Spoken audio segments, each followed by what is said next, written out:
12/1/82। विश्व का उद्धार आधा आत्मा पर निर्भर। क्या मतलब? जो विशेष आत्माएं हैं कितनी है विशेष? विश्व का उद्धार आधार मूर्त आत्माओं पर। ब्राह्मणों का विश्व भी है और दुनिया भी है। जो ज्यादातर निश्चय बुद्धि ही है ब्रह्मा कुमारी, तो कोई ऐसा विनाश होना नहीं है। अगर उनको निश्चय हो कि विनाश होना है 14 साल के अंदर, तो वैराग्य दिखना चाहिए नहीं दिखना चाहिए? हाँ हैं, अच्छी आत्माएं भी हैं जो अंडरग्राउंड है। ज़्यादातर तो ऐसा नज़र नहीं आता। तो इसका मतलब तो ये हुआ कि ये जो 14 साल हैं इसमें किसी की भी कर्मातीत अवस्था तो बननी ही नहीं है। ये सर्टिफिकेट दे रही हैं वो। क्या बोला? विश्व का उद्धार आधार मूर्त आत्माओं पर निर्भर। जो आधार मूर्त हैं ब्राह्मणों के और विश्व के, उनकी कर्मातीत अवस्था होगी या नहीं होगी? विनाश को कोई टाल सकता है? चाहे ब्राह्मणों की दुनिया में हाहाकार मचने जा रही है या पूरे विश्व में। और भगवान ने तो टाइम दिया है। जो साकार बाप का पार्ट चल रहा है, जिसको कहते हैं देव देव महादेव, टाइम दिया नहीं दिया? तुम बच्चों को हाँ तमो प्रधान से सतो प्रधान बनने के लिए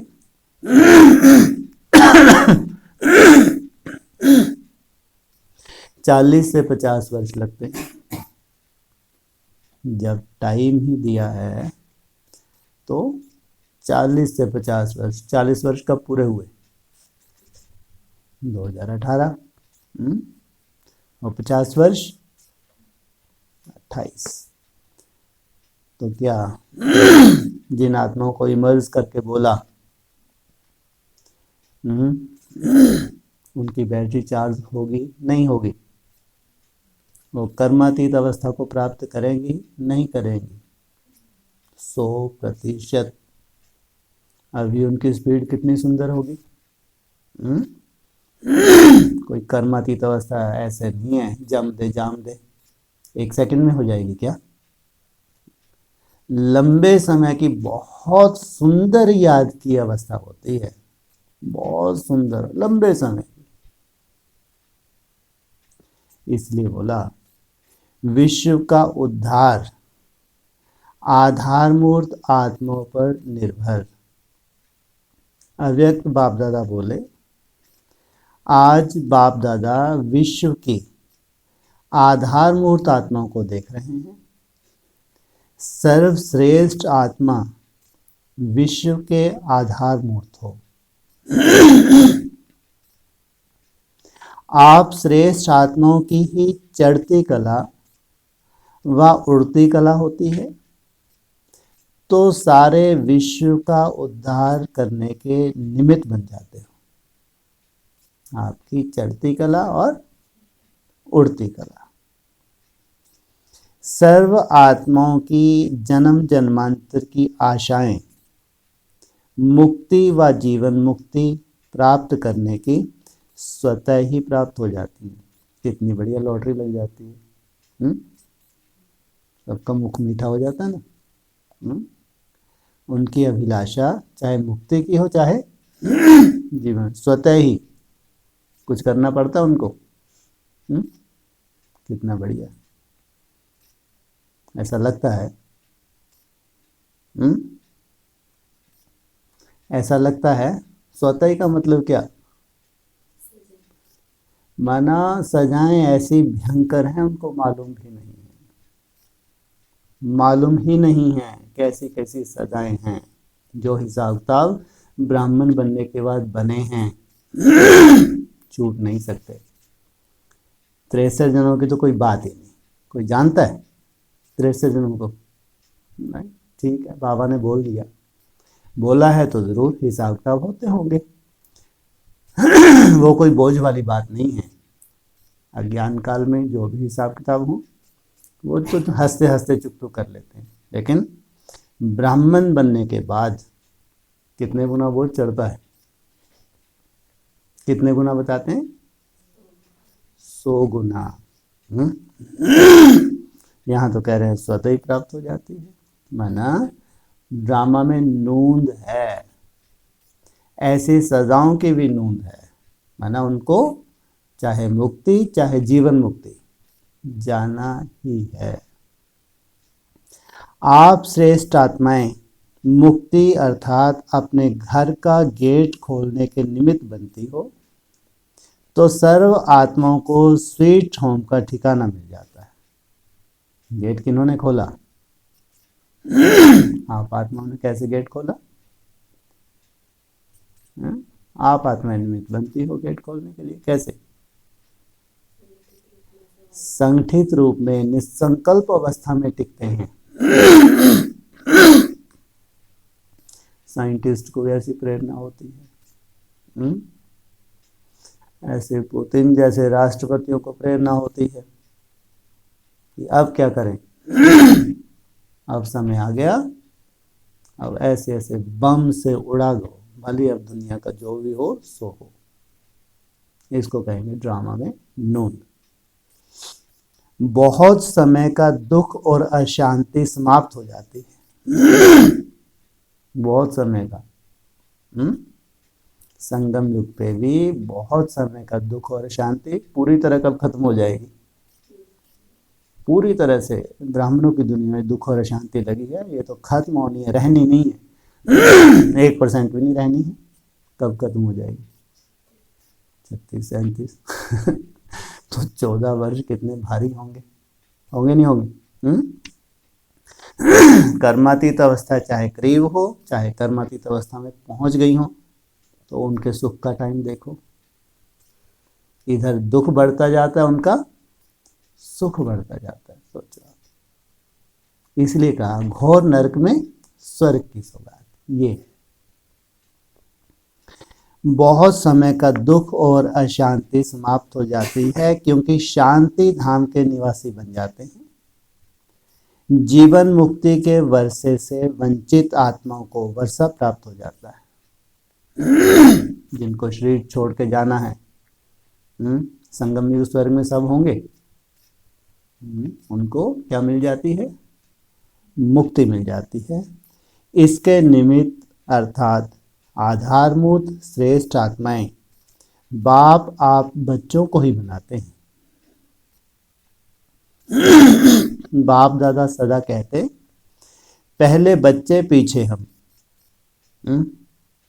बाप दादा क्या कहते हैं? किनको आगे रखते हैं? लौकिक में भी होता है, माँ बाप कोई भी अनुष्ठान करते हैं तो आगे किनको रखते हैं? बच्चों को। आगे बच्चे पीछे बाप, ऐसे ही सदा चलाते आए हैं। ऐसे विश्व के आधार मूर्त अपने को समझ कर चलते हो। बीज के साथ साथ वृक्ष की जड़ में आप आधारमूर्त श्रेष्ठ आत्माएं हो। पहले है बीज। तो बाप दादा ऐसी श्रेष्ठ आत्माओं से मिलन मनाने के लिए आए। ऐसी श्रेष्ठ आत्माएं हो जो निराकार और साकार को भी आप समान साकार रूप में लाते हो। तो कितने श्रेष्ठ हो गए। ऐसे अपने को समझते हुए कर्म करते हो। इस समय स्मृति स्वरूप से सदा समर्थ स्वरूप हो ही जाएंगे। इसलिए कौन सी मेहनत करवाते हैं बाबा? हाँ, तो जितना हो सके बाबा को याद करो। चलते फिरते उठते बैठते। विनाश का भी क्यों दिखाते हैं बार बार सीन दृश्य? वैराग आ जाए। बाप तो जानते हैं। हाँ, वो सेकंड भी जानते हैं बाबा तो किस सेकंड क्या होने वाला है। लेकिन वो पहले से ही दृश्य किस लिए बताते हैं, ताकि बच्चों को वैराग आए और जास्ती से जास्ती बाबा को याद करें। इस याद से उनकी सुरक्षा हो जाती है। तो इस समय स्मृति स्वरूप से सदा समर्थ स्वरूप हो ही जाएंगे। यह एक अटेंशन स्वतः ही हद के टेंशन को समाप्त कर देता है। केवल ये अटेंशन, मैं ज्योति स्वरूपात्मा हूँ और बाप की याद, किसी भी तरह के कोई भी टेंशन को आने नहीं देगा। इस अटेंशन के आगे किसी भी प्रकार का टेंशन अटेंशन में परिवर्तन हो जाएगा। सोचो कितनी बड़ी बात है। अगर कोई स्थिति परिस्थिति होगी भी, हैं, तो क्या करेगी वो परिस्थिति? क्या करेगी परिस्थिति? टेंशन से अटेंशन दिला देगी। और इसी स्व परिवर्तन से विश्व परिवर्तन सहज हो जाएगा। यह अटेंशन ऐसा जादू का कार्य करेगा जो अनेक आत्माओं के अनेक प्रकार के टेंशन को समाप्त कर बाप की तरफ अटेंशन खिंचवाएगा। ये है जादू। तुमको आई टेंशन, तुमने क्या किया? उसको किसमें बदल दिया? क्यों? अगर बिना टेंशन के ही बदल देते तो इसलिए कहते क्या है, एक कहावत है ना, दुख में सिमरन सब करे सुख में करना। और जब दुख ना हो, कोई बच्चे ऐसे नहीं होंगे, जब कोई ऐसी टेंशन नहीं है, कोई परिस्थिति नहीं, तो खूब याद करते हो नहीं होंगे। टेंशन में अटेंशन, ये भी बहुत श्रेष्ठ ब्राह्मण होंगे, साधारण बात नहीं है। तो टेंशन में अटेंशन नहीं, और ही टेंशन बढ़ जाती है। लेकिन जिन्होंने लंबे समय कोई टेंशन नहीं अटेंशन दिया होगा, उनके लिए अगस्त्य ने क्या बोला, वो तो दूर से ही माया को भगा देते, वो टेंशन में आ ही नहीं सकते। जैसे आजकल साइंस के अनेक साधन ऐसे हैं, स्विच ऑन करने से चारों ओर का किचड़ा गंदगी अपने तरफ खींच लेते हैं। चारों ओर जाना नहीं पड़ता, लेकिन पावर द्वारा स्वतः ही खिंच जाता है। ऐसे साइलेंस की शक्ति द्वारा, इस अटेंशन के समर्थ स्वरूप द्वारा अनेक आत्माओं के टेंशन समाप्त कर देंगे। अर्थात वे आत्माएं अनुभव करेंगे कि हमारा टेंशन जो अनेक तरफ से बहुत समय से परेशान कर रहा था, वह कैसे समाप्त हो गया। लंबे समय से जो टेंशन थी अचानक समाप्त। किसने समाप्त किया? इसी अनुभूति द्वारा अटेंशन जाएगा शिव शक्ति कंबाइंड रूप की तरफ। किनकी तरफ जाएगा? वो शिव की शक्तियां जो बीज रूप अवस्था की प्रैक्टिस कर रही हैं। तो टेंशन अटेंशन में बदल जाएगा ना। अभी तो बार बार अटेंशन दिलाते हो, याद करो याद करो, लेकिन जब आधार मूर्त शक्तिशाली स्वरूप में स्थित हो जाएंगे, तो दूर बैठे भी अनेकों के टेंशन को खींचने वाले सहज अटेंशन खींचवाने वाले सत्य तीर्थ बन जाएंगे। ये है बड़े से बड़ी सेवा। अभी तो आप ढूंढने जाते हो, ढूंढने के लिए कितने साधन अपनाते हो, और फिर वे लोग आपको ढूंढने आएंगे, वह सदा आप ही ढूंढते रहेंगे। क्या होगी सीन? वो लाइट हाउस को ढूंढते हुए, जो शांति के स्तंभ बन जाएंगे, उनको ढूंढते हुए आएंगे। साइंस भी श्रेष्ठ आत्माओं के श्रेष्ठ कार्य में सहयोगी है। थोड़ी सी हलचल होने दो और स्वयं को अचल बना दो, फिर देखो आप रूहानी चुंबक बन अनेक आत्माओं को कैसे सहज खींचेंगे।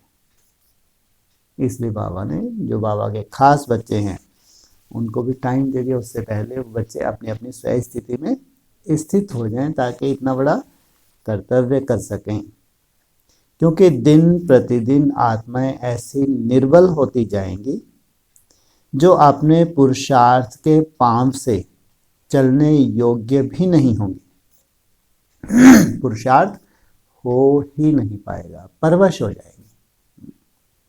ऐसी निर्बल आत्माओं को आप शक्ति स्वरूप आत्माओं की शक्ति अपने शक्ति के पांव दे करके चलाएंगे, शक्ति के पांव देकर चलाएंगे, अर्थात बाप के तरफ खींच लेंगे। ऐसी सदा उड़ती कला के अनुभवी बनो तो अनेक आत्माओं को दुख अशांति की स्मृति से उड़ाकर ठिकाने पहुंचा दो।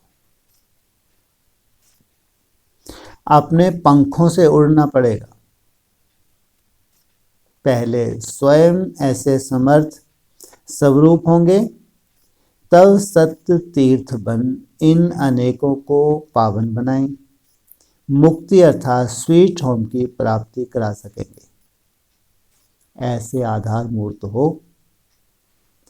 तो आज बाप दादा ऐसे आधार मूर्त बच्चों को देख रहे हैं। अगर आधार ही हिलता रहेगा तो औरों का आधार कैसे बन सकेंगे। आधार कब हिलता है? कब हिलता है? हाँ, जब कोई स्थिति परिस्थिति हो। माया तो है ही हमको चेक करने का साधन कि अपने आप को चेक करो। अगर हिल रहे हो तो जरूर अभी याद की कमी है और अटेंशन दो। अगर आधार ही हिलता रहेगा तो औरों का आधार कैसे बन सकेंगे। इसलिए आप अचल बनो। क्या कहा? आप अचल गढ़ का यादगार बनो तो दुनिया में हलचल शुरू हो जाए। लो, क्या कहा? एक यादगार और कोई यादगार नहीं है। सबसे है दिल बड़ा, और कोई यादगार नहीं। हाँ, पहले गुरु शिखर, फिर दिल बड़ा, फिर अचल कर। इसलिए आप अचल बनो। अचल ही माना जब हिलाने वाली परिस्थिति हो तब अचल बनो, नहीं तो बढ़िया सुबह से लेकर रात तक खूब याद कर रहे। अरे जब परिस्थिति अपनी चेकिंग करो। आप अचल बनो तो दुनिया में हलचल शुरू हो जाए। आप अचल बनेंगे नहीं बनेंगे, या सदा हलचल बनेंगे नहीं बनेंगे? बहुत मुश्किल है। बनेंगे, हाँ, क्योंकि बाप को पूरे विश्व का कल्याण करना है, मुक्ति और जीवन मुक्ति देनी है। और जरा सी हलचल अनेकों को बाप तरफ सहज आकर्षित करेगी। एक तरफ कुंभकर्ण जागेंगे, दूसरे तरफ कई आत्माएं जो संबंध व संपर्क में भी आई हैं लेकिन अभी अलवेलेपन की नींद में सोई हुई हैं। तो ऐसे अलवेलेपन की नींद में सोई हुई आत्माएं भी जगेंगी। आपके अचल बनने से बहुत सी आत्माओं का कल्याण है, जिनको आपने सुनाया है लेकिन कान पे जूं नहीं रेंगती, आपकी बात का कोई असर नहीं होता। तो वो भी अलवेलेपन की नींद से जग जाए। लेकिन जगाने वाले कौन? आप अचल मूर्त। कौन है?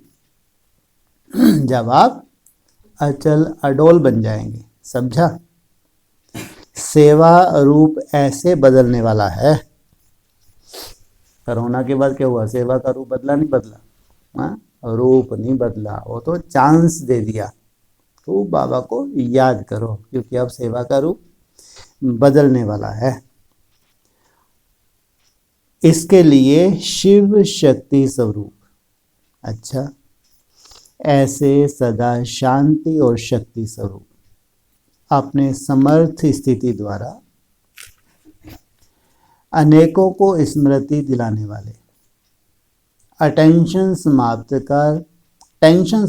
कर अटेंशन खिंचवाने वाले, ऐसे आधारमूर्त विश्व परिवर्तक बच्चों को बाप दादा का याद प्यार और नमस्ते। 18 जनवरी स्मृति दिवस की सर्व बच्चों को याद प्यार देते हुए अव्यक्त बाप दादा बोले, 18 जनवरी की यादगार तो है ही 18 अध्याय का समर्थी स्वरूप। क्या यादगार है? समर्थी स्वरूप माना समर्थ आत्मा कब होती है? जब गीता के 18वां अध्याय कौन सा है? नष्टो मोहा स्मृति लब्धा। तो 18 जनवरी क्या याद दिलाती है? संपन्न फरिश्ता स्वरूप। फॉलो फादर का पाठ हर सेकंड, हर संकल्प में स्मृति दिलाता है। ऐसे ही अनुभवी होना। 18 जनवरी के दिवस पर सब कहाँ होते हैं? साकार वतन में व आकारी फरिश्तों के वतन में। तो 18 जनवरी सदा फरिश्ता स्वरूप, सदा फरिश्तों की दुनिया की स्मृति दिलाती है, अर्थात समर्थ स्वरूप बनाती है ही याद दिवस। तो याद स्वरूप बनने का दिन है, समझा? 18 जनवरी क्या है? ऐसे सदा बनना, यही स्मृति बार बार दिलाती है। तो 18 जनवरी का यादगार हुआ बाप समान बनना। बाप समान बनना अर्थात स्मृति स्वरूप, स्मृति सो समर्थी स्वरूप। तो बाप समान बनना, संपन्न स्वरूप बनना। अच्छा, सभी को पहले से ही स्मृति की यादगार पहुंच ही जाएगी। क्या कहा? पहले से ही माना ये है भविष्य जो सामने खड़ा है, लेकिन इशारा पहले से ही दे रहे हैं। सभी को पहले से ही स्मृति की यादगार पहुंच ही जाएगी।